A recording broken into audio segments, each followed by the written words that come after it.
Alrighty, folks, this is an interview that I am so honored to have. You're going to see me smiling through this. This is somebody that I have been following for a particular set of content where he reviews Hollywood stars' workout routines. And if you haven't seen any of these, you've got to check him out. But I then saw him on Chris Williamson's show. The episode is called The Mindset That Keeps You Poor, and I was just blown away. Folks, let's welcome Dr. Mike to the show. How you doing, Dr. Mike? Thank you for having me, Mike. It's Michael. Mike, how do you like to be called? I usually go by Zuber because there's so many Michaels in the world. Too many Michaels. Zuber it is. There you Very, go. very nice to be on here. Thank you for having me. I appreciate it. Why don't you just kind of really quick introduce yourself to the guys? Who are you? What do you do? All of that, and then we'll get into the meat of the conversation. Sure. Well, so I am a professor of exercise and sports science. I've been such a professor at various universities. I am a competitive bodybuilder and Brazilian Jiu-Jitsu grappler. I co-own and co-founded Renaissance Periodization, which is, well, technically a software company now. We make a diet coach app and a training app, a hypertrophy training app. And we have a YouTube channel where we have lots of books where we try to inform and educate the field about how to do things right in the realm of fitness and health, and ideally how not to do them wrong, which is where the Hollywood celebrities come in, and mostly the wrong stuff. And so that's the deal. And I suppose pertinent to your viewers and stuff, the corporation that we're running has been, I would say, quite financially successful. And so I've accumulated some wealth and have some idea about how to direct that wealth to its maximum gain. But also, I'm a huge fan because it takes a lot of work to run a company like this and produce all this content. I'm a huge kind of like almost lifetime fan of workflow, work organization, deep work, and also of mindset of how do I not trick my mind, but sort of maybe align my thoughts to make me the best combination of most happy and productive. Because there are ways to think sometimes that come by default to us that are not ideal for making us either happy or productive, but we kind of engage in them. Just a quick example, and something a little bit was mentioned of this in the Chris Williamson podcast you're referring to, is like a person at a job who's just rolling their eyes like, oh, another one of these orders came in. And it's like on a short-term analysis, like, I feel you, dude. Work sucks sometimes, and for real, forget all this crap. But on the other hand, if you think about it a little longer, especially from a perspective of I want to have the best time here on earth while I'm around and also produce the most wealth possible and also get the most fulfillment I can, your work attitude starts to be something that if you kind of look under the gift wrapping, there's a lot of details there that you can get correct. And some of this ends up sounding like way over exuberant Tony Robbins on steroids kind of nonsense of like, just love your job no matter how much your boss punches you in the face every day. And you're like, oh, really? Is this guy saying that? But if you look at it in its most kind of amenable light, it's really just a set of ways of thinking about work that are, number one, going to make you happier and more successful. And number two, and this is a lecture I just recorded for our RP YouTube channel, will be out in some number of months. We're a little bit ahead of schedule. It makes your approach to work more like a professional athlete's approach to their work, which is their sport. And there's 99 things you will see in pro practice. Very rarely will you see people eye rolling. Where very rarely will you see people on a basketball court practicing for the NBA not be almost fully engaged with what they're doing. Never will you see them being like, oh, I can't wait till the weekend gets here. They can't wait. They want to practice every hour of every single day. They used to have to drag Kobe Bryant out of practice. He didn't throw his elbows out of his sockets and all that kind of stuff. That's like when you start thinking, okay, why as a professional in my work and in my career do I approach my work and career any differently than a pro athlete would approach their sport? You start to ask questions like that. Sometimes you may conclude, well, actually, no, that's stupid and completely different. Or you might come a little closer to the dark side here I'm representing, which is maybe you should be running your career a little bit more like a pro athlete runs their sport, which is to say, kind of maximum attempt at the best possible result, inside and out. Yeah. This is something that I've just started to play with because, in the world of investing, there's a lot of kind of this social media kind of flavor that you got to be an entrepreneur, you got to be Gary V, you got to burn the boats, you got to quit your job. And I'm like, no, Sure. F that. For most of us, we should focus on being really good at our day job. And then, oh, by the way, on the side, have disposable income, a side hustle, whatever you want, because Sure. the fastest place, to wealth is using your day job as the seeds that become assets that become wealth. And oh, by the way, sorry to tell you this, folks, it takes a decade, It right? It's takes a not little freaking while. ramen noodles. That'd be Um, sweet.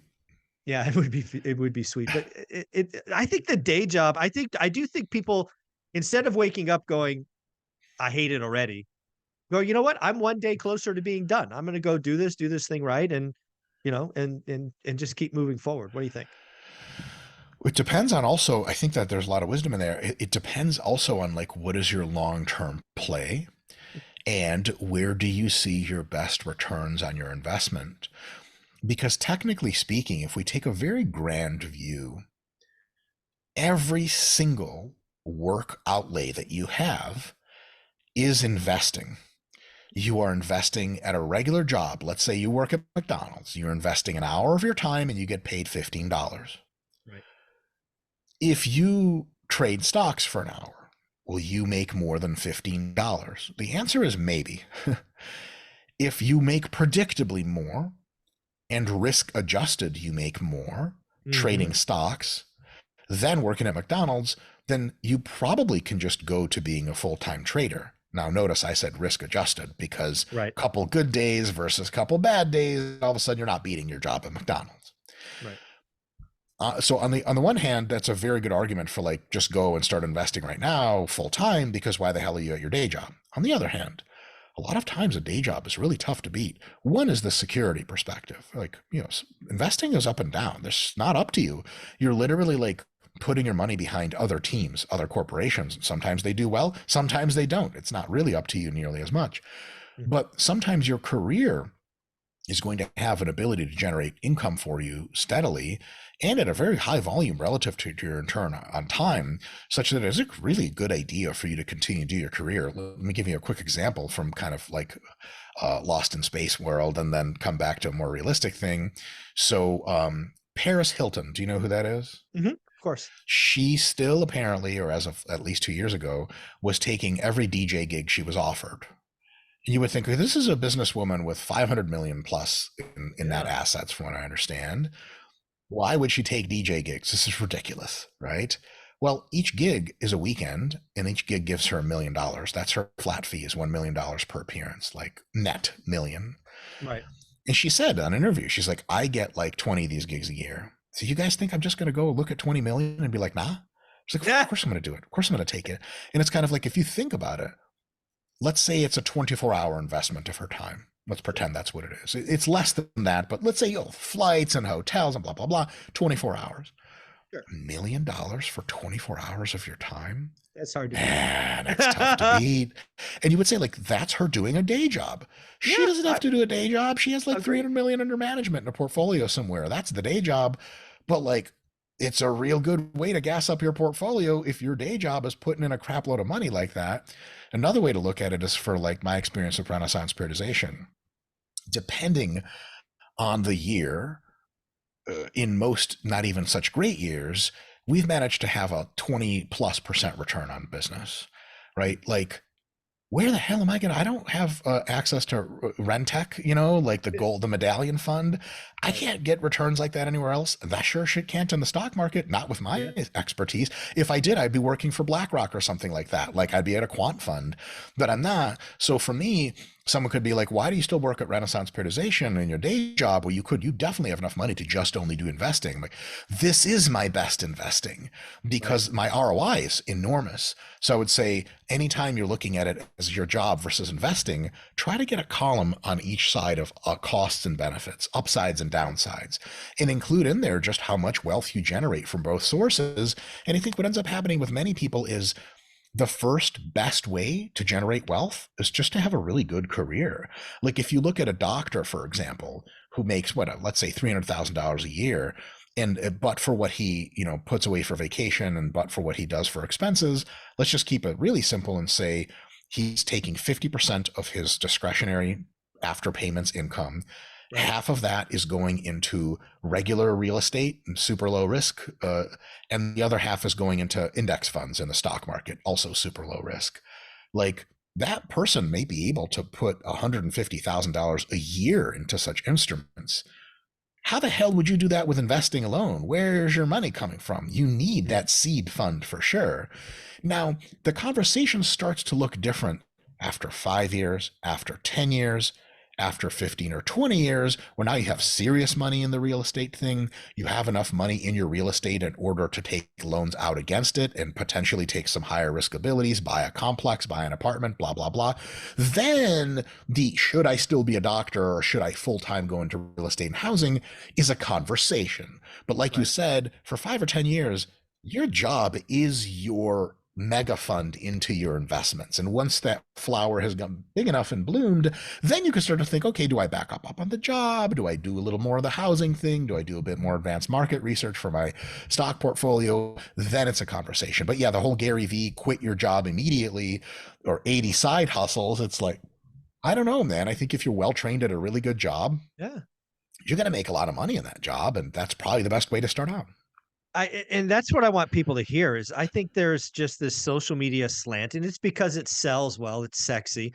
Nobody wants a job, or very few want a job. It's just not Right. sexy to say. I work for the man, right?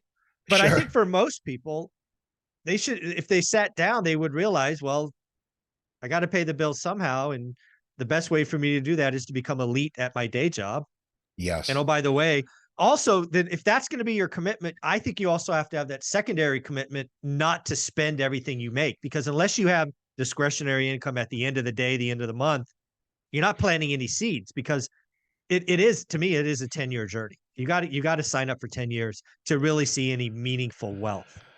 Jeez, that's such a good point. The whole not I have like certain limits in my head for the tolerability of various conversations until I'm like, I don't even need to be speaking to this person about this. To that end, if I have to convince you to spend less money so that you can invest more, you're just at some real fundamental level misunderstanding what it is we're talking about here. And Yeah, maybe for your viewers, maybe this is a little pedantic and simplistic, and then I apologize. But I would like to go on a little tiny monologue here for the please. sake of anyone watching this. Investing has something really, really magical that I think people need to understand. Now, when I'm genetically Jewish, that's obvious with my name, blah, blah, blah. And to me, I didn't even grow up like wanting this, but as I became an adult, my Judaism activated and I was like, oh, this is a real thing that I can have. And here's what I'm talking about. If you work a certain difficulty or duration or whatever in any given, let's say, month, and then a certain fraction of that wealth you put away into whatever vehicle you think is, let's just call it really conservative, because I like to start out investing. I think everyone should start out investing very conservative. You're like, let's put $100,000 on this one company. You're like, really? Like, what Put if it they on go out black. of Put business? it on black. Exactly. That's just casino nonsense, right? So, right, index funds or really low risk real estate developments, things like that. Sure. When you put in some money into that every given month, all you need to do is run a projection of what is the amount of money that I'm likely to see from this investment in any given year in the future. So generally, I don't know how you like to do it, but what I like to do is I like to go on like anywhere between 2 and 5% of the investment. I like to assume that I'm not draining out the investment. Like if I take this much money out of these accounts in the future, what is the maximum amount that I can take out with the account still saying nominally the same amount? Like I have $1 million Right. squared away. What does $1 million just pay me every year and then just leave it alone? Obviously, I like to do better than that. Obviously, like to still accumulate wealth.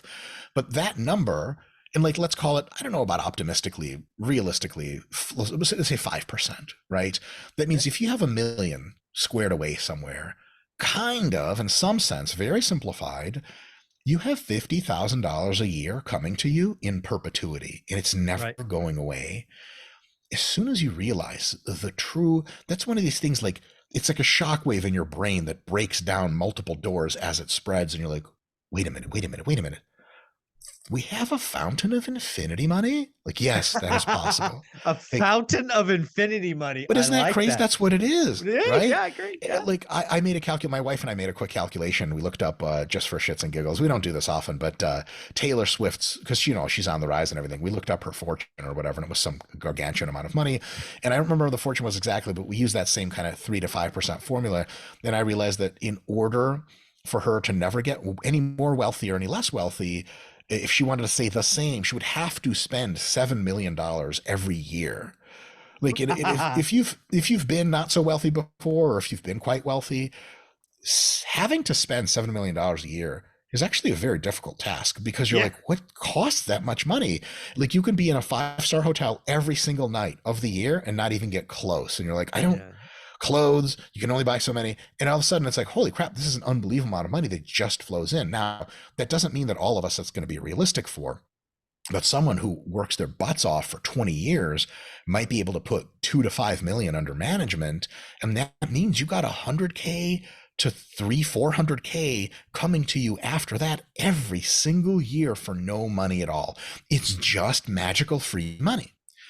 And if you have no other aspirations than to just sit at home and collect your paycheck and just exist, you've solved one of the most quintessential problems of all of humanity. You have given yourself sustenance for the rest of your days automatically. Now, Yeah. that is such a you never have to work. You get in a car accident, doesn't matter. Someone in your family needs social support and you need to be at home all day with them, doesn't matter. It doesn't matter. You want to take a $50,000 vacation every year? You can. And no one can tell you it's bad practice, because you can literally afford it every single year. If that realization of that nest egg that you can build up that just continues to kind of siphon money your way isn't sufficiently motivating for you to start scrimping and saving and investing, Zuber, I got nothing for you, man. I don't know what to tell you at that point. You're like, really? You want to like look forward to your job when you're 57 years old and go, man, I'm making great money. If I lose this job, I'm in real serious shit within 6 months or 11 months or however many people plan for that sort of thing. A lot of people don't plan for contingencies at all. They just don't have any money around. Yeah. But if you work real tough while you're healthy, this is something my wife and I tell each other all the time. While we're strong, while we're young-ish, while we're healthy, we are going to, and while we have these opportunities, we're going to grind the shit into a pulp. Because once we're in our 50s or 60s, we can always just be like, you know what? We're just done working forever and we don't care anymore. The ability, the gift to be able to do that, to me means like if someone's like, well, does that mean I have to spend less? Yes, God damn it, it means you have to spend less. What's wrong with you? Smack. Back, because you're going to be able to. Here's another quick analogy, like rappers and one-hit wonders and YouTube sensations, people that blow up really fast. Some of them make an unbelievable amount of money. Here's one. It's a little bit out of left field, but like there's people on OnlyFans, like female creators on OnlyFans, who make like $5 million a year on OnlyFans, and they're in their 20s and they're really hot and they're really sought after and they're relevant. And you know, with biology and females and sexual attraction, you know, you're only in your 20s for so long. You're still really hot in your 30s, and your 40s is a niche market. If you're on OnlyFans in your 50s, like either, hey, dope, like sexual liberation really got to you, or like you really don't enjoy what you're doing and you're desperate for money, you might not want to be in that camp. So my wife and I always like, if we find out some OnlyFans girl is making $5 million a year, the only thing we can think of is like, could we find her at a club doing bottle service, spending $6,000 an hour on the shit, and just shake her hard enough for her to be like, okay, I'm going to stop. I'm going to only do bottle service once a month, not every weekend. And I'm going to put $15,000 every month away into just real conservative investments, so that if/when my rap career, my OnlyFans, my hustle career, my really good job that I have, if that dries up, I have a forever amount of money that's going to take care of me. Isn't that crazy to pass up? That's all I got to say. Well, I mean, you could talk about NBA athletes, professional athletes, the same thing, right? Their careers are 3, 4, 8 years in duration. Yep. That is enough seed capital to live forever, and it's generational wealth with the wages that they have today. Yes, you can be rich forever. You can be rich forever. It is entirely possible for many people of what you would think is like not so impressive income levels to eventually get in the point where in their early 50s, they can legitimately earn and continue to grow wealth with nothing, no Yeah. outlay, no work at all, and continue to be able to spend roughly $100,000 a year. Can you imagine that? I mean, think about it. Your Uh, home is paid off. Your cars are, whatever gas costs or whatever, groceries. Did you get to almost everyone can live on 60K a year, no problem. And then you got yeah. $40,000 a year to go on vacation. And someone's like, "Are you working?" It's like something that really blew me away because I'm from the former Soviet Union. Like, literally, my parents moved here when I was 7. We've been very poor in Russia, very difficult to say how poor, Mm. incredibly poor by Western standards, nonsensically. We were never rich here, and I only got rich, recently in my life. My parents are never rich.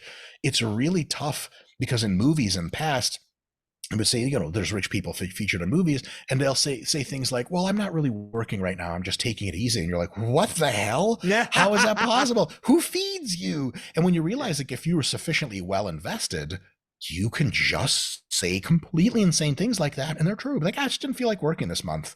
Don't Yeah. you want to be able to say that? It's Isn't that a real good it's thing? it's really funny.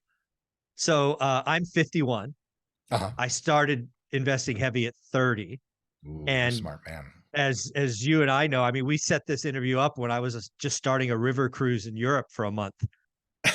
So There I you know go. exactly how that guy feels. Right? You can just do that.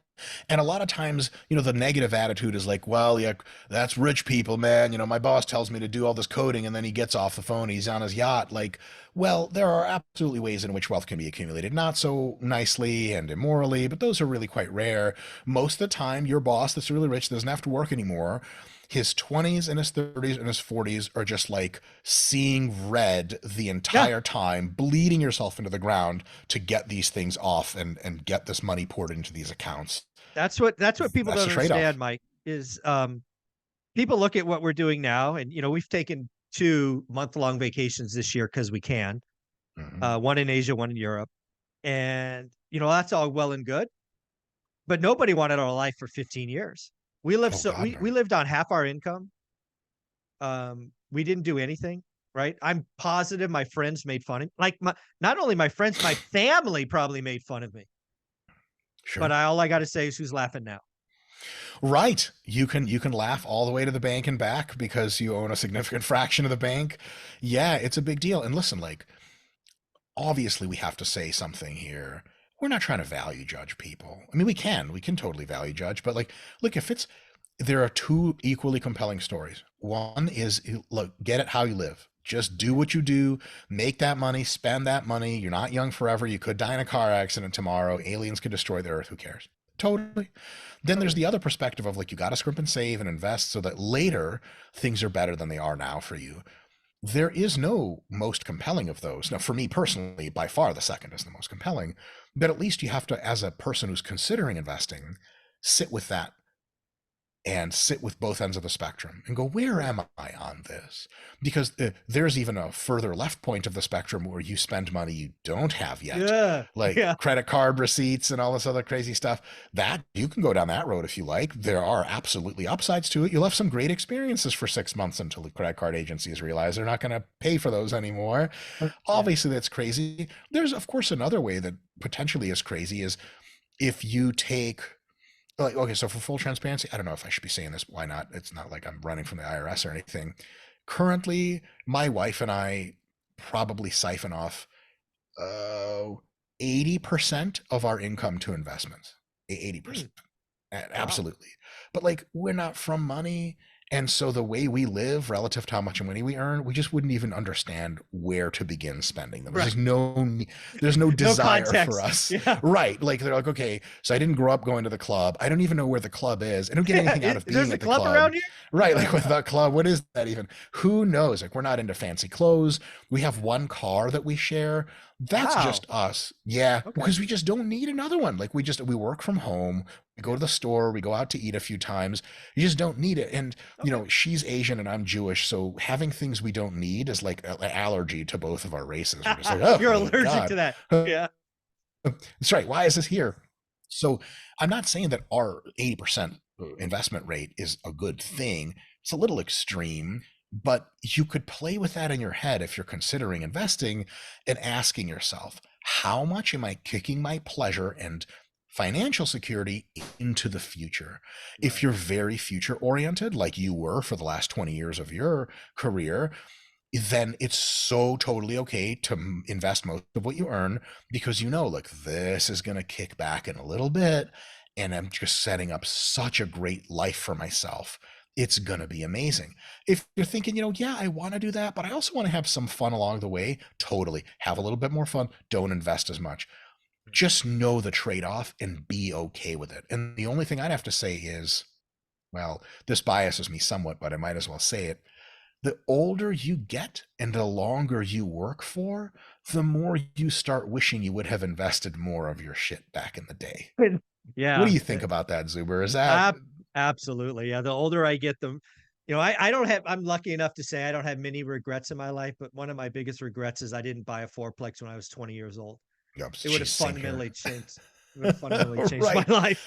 It's And a lot of, pretty I wild. would like to address, this is stuff that people very rarely talk about. So I'd like to address something that I think people think is kind of like a showstopper argument against this. And I don't think Mhm. it is people will say, like, okay, so let's say you're 89 and you have terminal cancer and you have 200 million under management. Okay, you you don't even, you can't even claim that you're going to die. The idea, the guy that dies with the most toys wins. You don't even have toys. Exactly. Like, an index fund is not a toy. You can't drive it around. Your neighbors aren't impressed when they see it.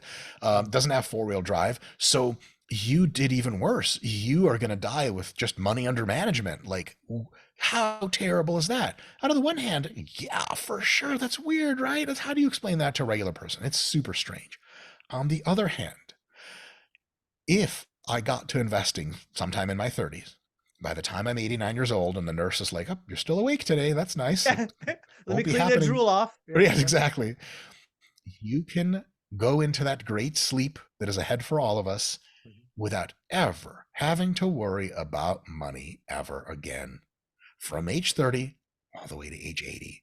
And so people say, like, well, you're just dying with 200 million. Yes, yes, let all the stereotypes about Jews sing. I want to die physically fucking clutching my money. God damn it. I'm totally kidding. That would be insane. I'd have to pull it out of the index and then it wouldn't generate any returns. Yeah. What a There's maddening no idea. reason. Why would you do I, that? I just want to, like, to refresh my account to see how much I have, like, right before I go. No, but on a serious note, like, there is one thing that people forget money buys, Mm, and not always, many people remember this, but people forget it, I think, too often, and that is the psychological benefit of financial security. mm. And it sounds like the most lame thing anyone's ever going to say. That's something your dad says when you're 14, you get your first job. He's like, remember, fiscal responsibility. And you're like, shut up, dad, I'm going to buy that outfit I like, go out with my Yeah. girlfriends. Great. But financial security means you don't have to worry. You just don't. And that kind of, you never would think that's a thing until you experienced it. Here's an example. Like, you're at an airport and you're flying out. It's a layover flight, and, Mhm. the pilot comes on and says, hey guys, like, there's mechanical trouble, you'll have to spend the night here in this city, and, like, we'll have to fly out tomorrow. There's so many people that are freaked out about that. If you're a man of wealth and means, you could just be like, whatever, we'll get a nice hotel, we'll have a great time, we'll order room service, and then we'll just get on the plane tomorrow. And people are like, aren't you worried about what? Worried about what? You know how much fucking money I have back there? You know how just it doesn't matter to me what happens anymore because I'm essentially, like, have immortalized myself with this money. That understanding that if it's rain or if it's shine, if it's cold or if it's warm, you have your finances for yourself and the people you love the most handled. That's a lot of benefit. Yeah. And that's something you want to pay money for because it feels so good. The idea, like, I've been poor most of my life. The idea that you look into your wallet and you're like, I don't have any money, and that's a Mhm. real thing. Well, that's a terrible feeling. You don't want Mhm. that feeling anymore. You want the opposite feeling of it just doesn't matter. And the way you get there is diligent investing. It's gonna take some time. But I guess what I'm saying is it's a pretty neat thing to work to, because as you get up to working to it and you check your accounts, you're like, okay, if I break a leg today, $43,000 a year on average is what I'm getting out of my accounts. Okay, hey, that's a start. You're not going to starve. That's it. You can't starve anymore. I mean, unless the whole global economy collapses, and then a lot more of us are starving. But, short of that, and then later you check it at 70K. You're like, I can live on 70K. And then later, 54, your day job you just hate, you just can't stand it anymore. You check your accounts, it's like, yeah, like 5% return, you get $167,000 for the rest of your life. You're like, man, fuck that, I quit. I quit. I can live on 150K, I'm out.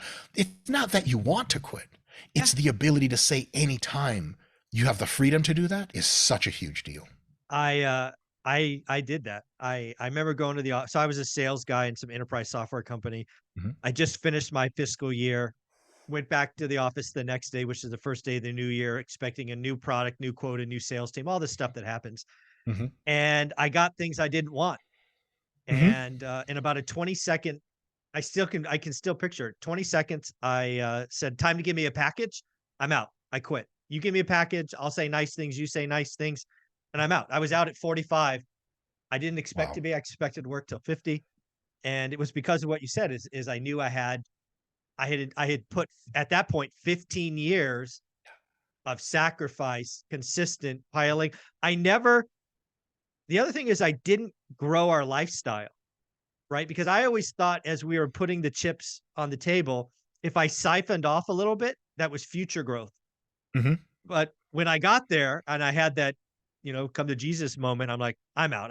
I'm done. Called my wife. She didn't believe me. Picked up a couple pictures on the desk and drove home. I was out. I was done. It was crazy. Wow. Yeah. Yeah. And again, it's all due to trade-offs. It's down to trade-offs. But another thing I really like to maybe say to people who are in this position of like deciding how much they want to really scrimp and save and invest versus and how hard they want to work for how long of a time. Whatever it is, one of my colleagues at Renaissance Periodization, she's a coach, Dr. Melissa Davis. She's super great. And she's a neuroscientist by training, so she's an expert on the psychology of coaching. And I'm going to steal one of her little thought experiments she makes for dieting and for food and for cheating and eating not great foods. And I'm going to steal it and put it into personal finance. And her thing is, if you're on a diet, let's say you're just finished a diet and your body's a little sensitive and it's going to regain a lot of weight if you just feed it cake and cookies, which is exactly what it wants to eat, you have to she has this little algorithm. And it's like rank your tasty foods that you're encountering on a 1 to 10 scale. Okay. Because you're after your diet and you're starving, you can just have healthy food and shut up about it and it'll make you not hungry. But you want to try everything because it's been 12 weeks since you've had normal people food and you just want, I want the Cheez-Its, I want the little oatmeal squares, I want it all. In your head, ask yourself, okay, so what's my long-term goal? Okay, not to regain weight. Okay, now that I know that, I'm going to set up a cutoff. It's a 7. Any Mm, food that I rate as a taste experience below a 7, I'm calculating it's just not worth it for me to screw up my diet over because it's not that good, mm, right? Like, let's say you're starting to date a girl and things are pretty promising. No commitment yet. Like you haven't promised, like you're not dating, you're not, no one's exclusive. As a matter of fact, you're not exclusive. But you got a couple dates, you kind of have some momentum, and another girl hits you up and she's like, hey, like, do you want to do stuff? Do you want to hook up? And let's say like that's not that great. You've hooked up with her before, it was kind of awkward. You're not going to be like, yes. You're going to be like, I'm going to pass because I got something better working on. But if mm, it's like the fantasy of your dreams, your high school crush DM'd you and she's like, hey, I want you. I've always wanted you. Here's me. She mm, looks amazing. You're like, yeah, okay, it's worth it, right? It's worth it. mm. This time it's worth it. Nothing is immoral, but I'm going to make the switch here. Okay. Just the same way when you get to a place where your friends are hanging out after your diet, they're eating pizza. Is it good pizza? Do you really want a slice? If the answer is like, it would be fun to stuff the pizza into my face, but honestly, I've been to this place before and the pizza's not that good, don't do it. But look, Right. if it's a 9 out of 10 pizza, yes, it's time to treat yourself. Right. So all those analogies build up into this. How much do you use for discretionary personal entertainment income as you're building your wealth? And the answer to that is try to at least objectively, somewhere in your brain or on your notepad on your phone, delineate what you think is like, yes, this is a good use of my money right now, versus I'm just spending my money like other rich idiots do, and I'm going to miss the fuck out of this money later when it's Right. not around. Right. So, here's just a quick example. If you and your wife find a really awesome luxury cruise that you love the idea of, and you sit with yourself and you get it, actually, it is worth $20,000, then buy it. But if your friends are like, hey, do you guys want to go out to this restaurant with us? We're going tomorrow. Just give us a heads up. It's Michelin star ranked. You look at the restaurant, like, this isn't even food I like. And I've been to a few Michelin star restaurants. There's never Yeah. enough food. It's always disappointment. You know, whatever. I'm not saying that's really the case, but let's say Oh, that's it the is. case with you. I've been to them. I went out and got a hot dog and French fries after going to one. It was crazy. Exactly. Okay, so we're exactly on the same page on that. But let's say that's your experience. Well, then don't say yes, because that's like $800 you could have just invested. So the way my wife and I think about it is, luckily for us, we're very low maintenance people. The things we like best in this world are like sitting together, cuddling, and watching Netflix, which is essentially almost free.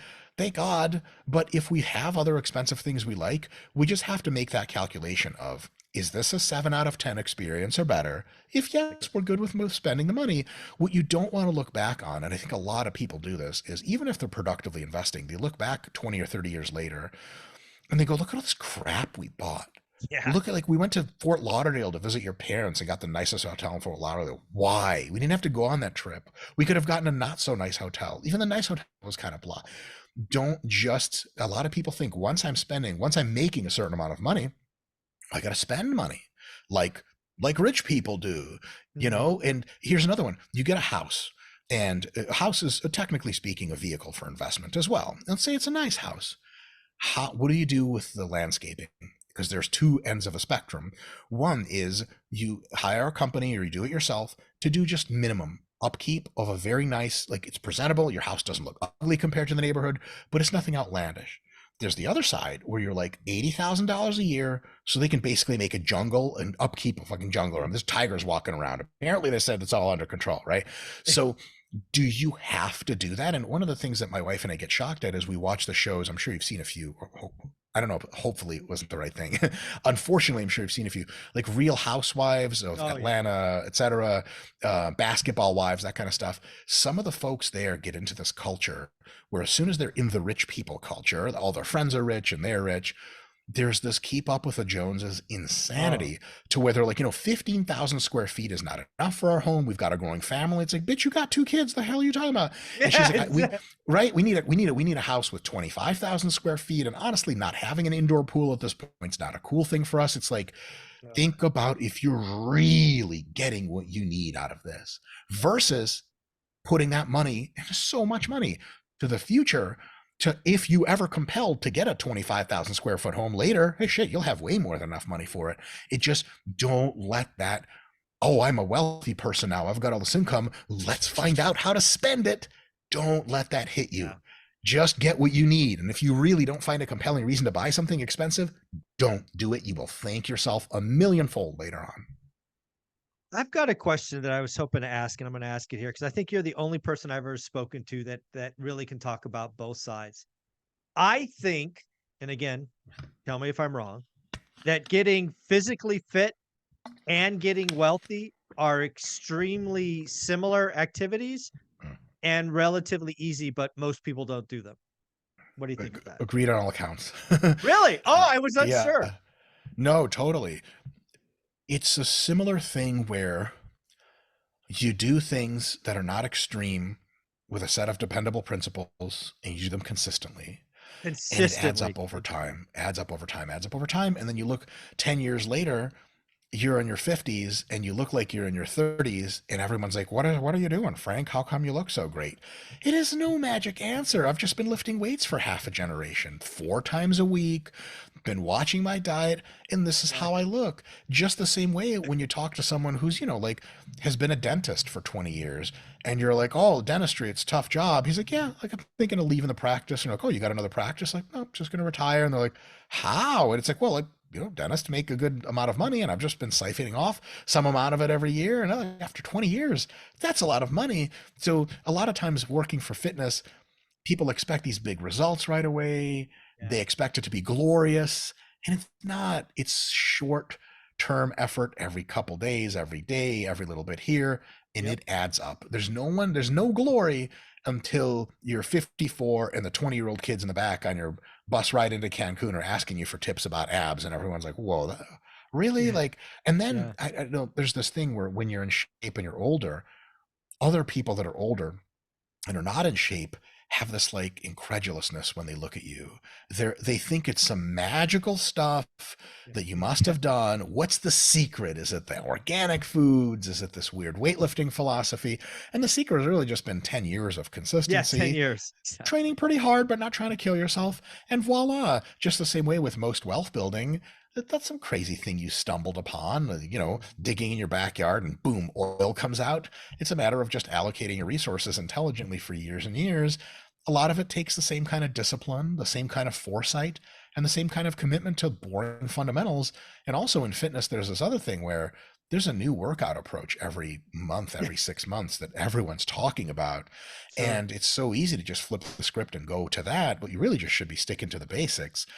And I don't have to tell you that in finance and investing, oh my God, and a lot of the shows, like, what is it, like Mad Money or whatever, stuff Mhm. like that. Like, if that guy knew anything, he would just be investing and shutting the hell up about it and getting crazy year on year returns. But turns out it's just Right. supposed to be entertaining you. And so there's always like, people will say things to me like, what are you doing with Tesla stock? Have you seen Tesla stock? Like, believe it or not, I do not pay attention to Tesla day to day or even week to week because I hold some Tesla stock. I think it's smart. I think it's a great company, but I hold a stock in like about a million other companies. I just don't care. I'm not jumping on that hot new thing unless it's Right. very compelling. Like if there's a decent fund out there that does AI or especially like hardware for AI, is like computing hardware is a zero loss industry.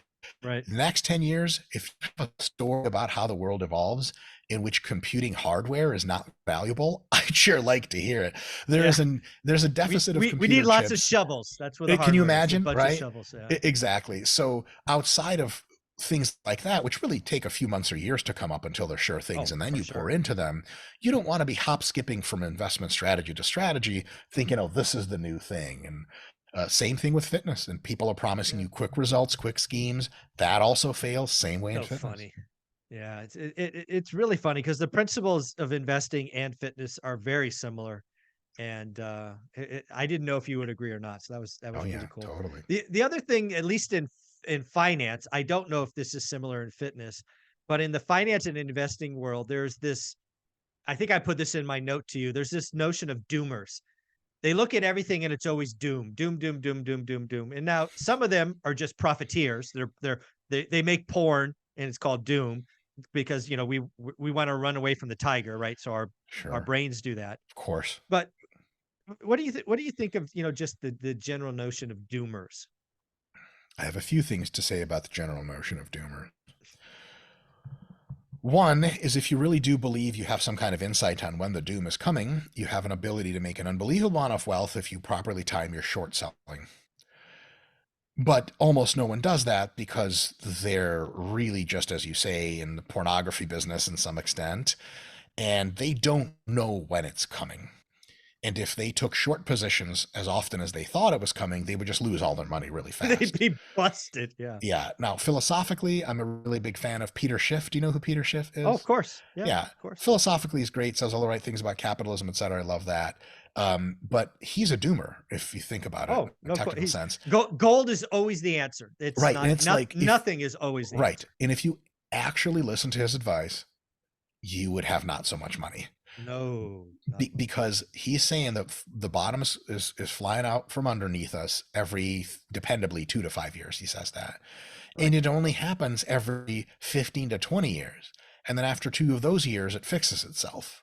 One of the things to me that was really crazy when the 2007-2008 financial crisis, I was I was a master's student at the time, and I honestly, like, I was like, wow, financial crisis means something different in America in the modern age, because like there's no one whose food security has been Yeah. messed with. No one's out of a place to live. And a couple of years later, I was training people in New York, and they were like, they had the biggest fortunes they ever had. 2010, they were all back up to where they Yeah. were. And it was like, 9/11, okay, yeah. this is a very different understanding of crisis. Like Mm. a what is the difference between a crisis and a dip? I don't know. There's no real, it's just all words as far as Yeah. definitions are concerned. So yeah, the doomerism is, if you really were a doomer and you really had it figured out, you would just be short selling and making a killing. But you don't. So let's move on to the next thing. You are anxious and scared of the fact that wealth on a societal level will recede. And that's okay to be anxious and scared, but you also have to ask yourself, is this really the highest chance of occurrence? What is my best bet of what's going to happen? Now, if you look at all market performance, all investing performance through all of history, it looks like this egregious exponential curve into infinity. And you're like, okay, so clearly on the grand scheme, doomerism is just wrong. It's really terrible financial advice because if you just invest in the S&P 500 and the Dow Jones, you just 20 years later, you don't ever look at it. 20 years later, you open it up, there's a chance that it's going to be much, much higher. And the longer you wait, the near certainty that it's going to be way, way, way higher. So doomerism from that perspective goes straight to hell. There is a subtype of doomerism, which is a little more interesting. Hmm. Industry and technology specific doomerism. Mm. Imagine someone at a typewriter corporation in 1982 saying, guys, this, we're circling the drain here. There's not left, there's anything left. You could say, oh, what a doomer. That person's right. But the thing is, you can't just be a doomer and say this industry is going, because how is the economy overall exploding with just one industry sinking, with other industries have to be going up? So you can be a doomer and say, well, this industry is going down the drain, but I think this other industry is just going to blow up or is blowing up. That industry has to get siphoned off somehow. What killed the typewriter wasn't the fact that it became a bad technology. It was always great. It was getting better. The best typewriters in the world were made in the last days of the typewriter. Things were just getting better the whole time. The computer replaced them. Now, can you imagine telling a story to shareholders and be like, guys, the typewriter industry is going away, like 1983 or something? Right. And they're like, are there any other industries I should invest in? You're like, honestly, it's bleak times. No. Someone would shake the crap out of you on the stage, be like, invest in everything tech that you possibly can, and you'd be a fucking trillionaire by 2015. This is, Right. can you imagine? There was a guy, my wife and I were watching this thing called like 80s video dating. It's ridiculous videotapes of people trying to be like, hello, my name is John, and I like girlfriend. It's really awkward. But one of the guys, this was filmed in the late 80s, and he's super nerd. He's like, my name's whatever. And he's like, and I'm interested in every facet of data processing. And I was like, there's guaranteed that guy's $50 million net worth by now. Because if you were Yeah, doing that shit in exactly. the late 80s, oh my God, you're like the first guy on the floor at Cisco. You know what I mean? Yeah. Like all these Yeah. Yeah. companies, like no one knew what data was. It's like guys today being like, oh, I work for a company called Microsoft or OpenAI. You'd be like, oh my God, you're in the best place Yeah. possible. So early Google, that kind of thing. So doomerism can be industry specific, but Sure. again, for good reasons, not just like, oh, I don't know. And then a lot of people get another thing wrong.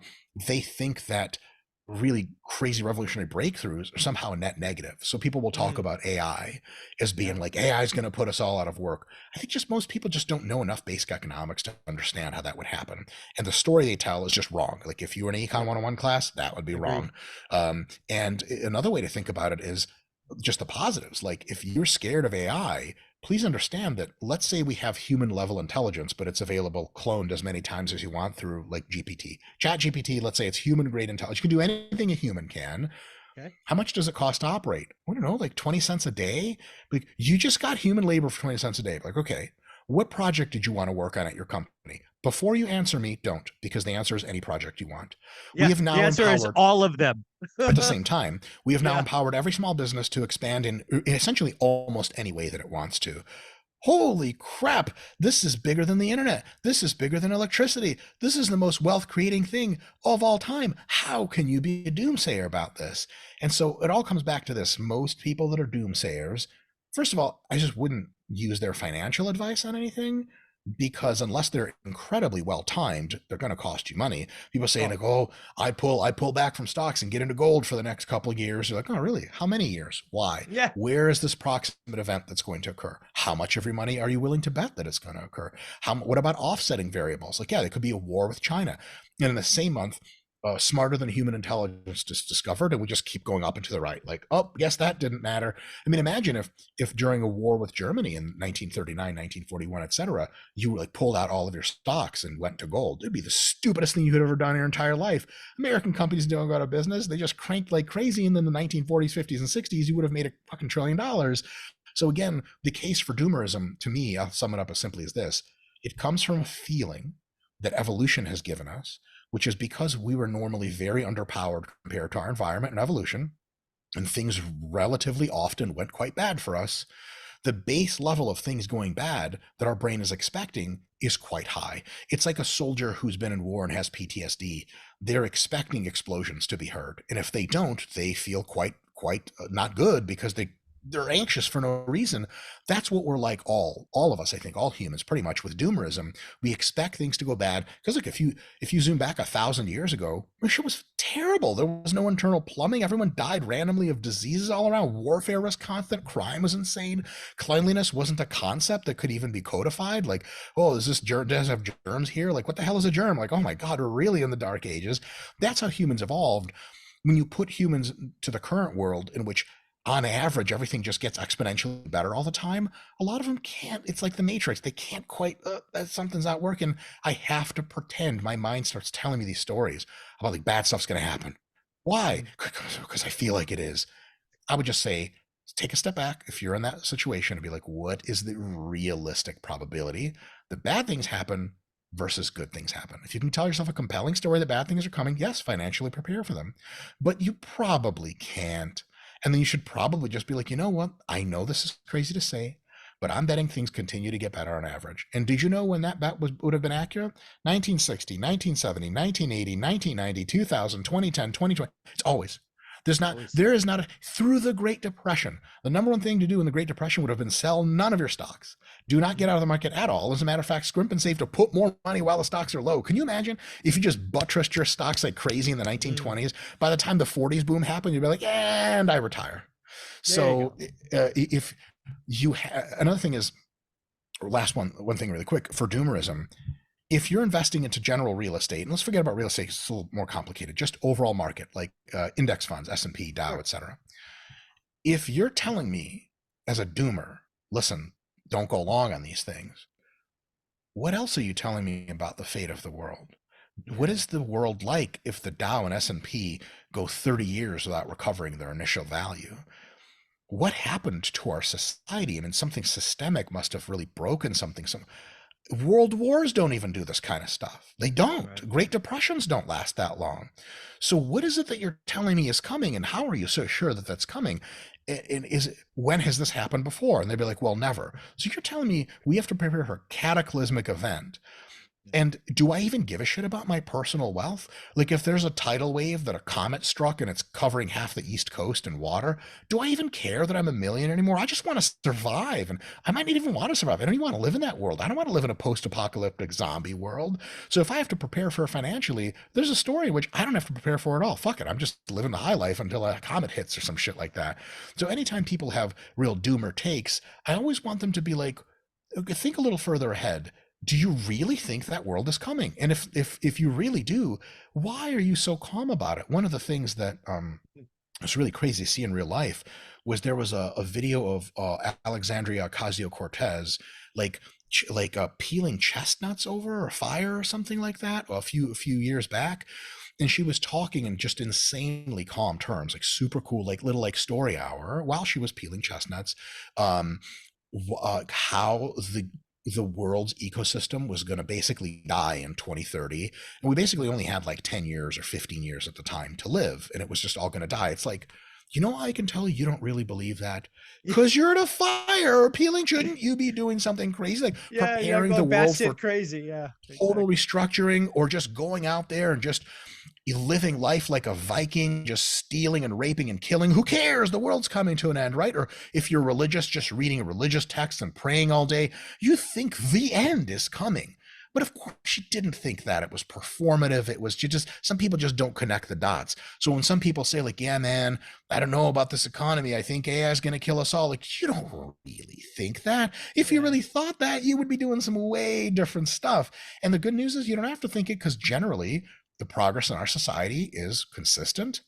It's not always, but it's generally consistent and exponential. And if you understand that, when people say doom stuff, you can say, look, there's a probability that doom stuff will happen. Absolutely.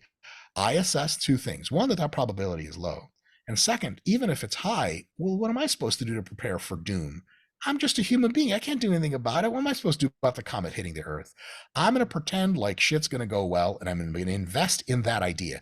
And if stuff goes poorly, I'll be the guy trying to save myself from zombies, and you'll be like, hey, how's that 50 million in the bank doing now? And I'd be like, how's anything for you doing now? You didn't save any money. I did. We're both still stabbing zombies with sticks. We both lost. Whereas if I bet on the right stuff and you bet on doomerism, you say, well, I didn't save any money because I was always ready for the zombies. But 30 years later, there's no zombies, and I have 50 million, you have nothing. Like, if it goes poorly for us, it's going bad for you as well. I think that's what people forget about doomerism. People say, like, well, AI is going to kill us all. Well, if that's really true, we're not going to have anything to say about it. AI is going to be so much better at us than fighting, then this doesn't matter. So I would say live your life as if good things are coming for two reasons. One, because they probably are. And two, if really bad things are coming, the kind that can disrupt the entire stock market for a generation, you're not going to have an ability to leverage them anyway. And then what Dr. are you going to Mike, do? multiple layers. This has been a lot of fun. I appreciate you. Where can my audience look you up and follow you?